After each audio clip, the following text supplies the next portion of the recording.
Well, today, some of the top oil company executives faced a grilling on Capitol Hill. Now, lawmakers questioned them about accusations the industry misled the public about fossil fuels contributing to climate change.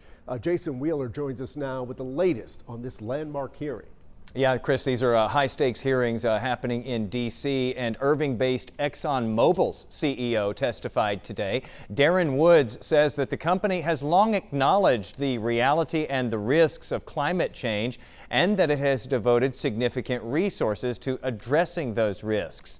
This hearing comes just days before the president travels to Glasgow to meet with world leaders on climate change and ways to steer the energy industry into some cleaner options.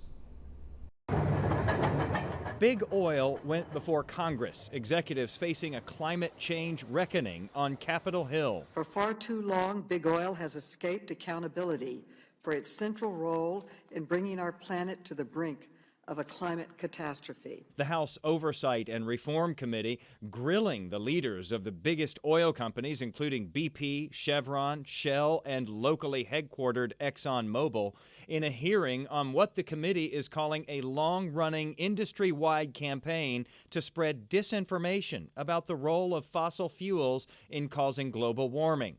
Early on, when executives were asked if climate change was an existential threat, they responded with silence. The CEO of Shell, though, later agreeing that climate change is a real issue.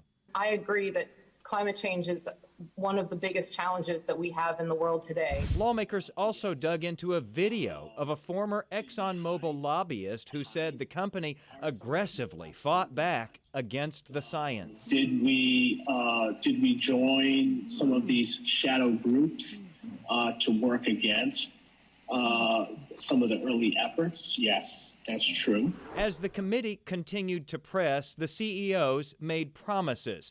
The head of BP telling lawmakers the company plans to reduce its oil and gas production by 40% below 2019 levels by the end of the decade.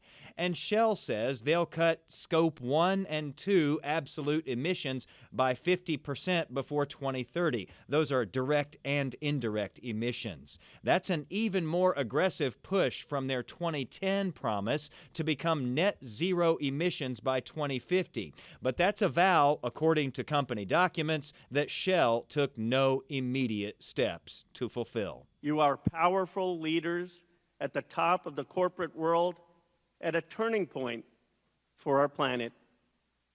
Be better. In Dallas, I'm Jason Wheeler.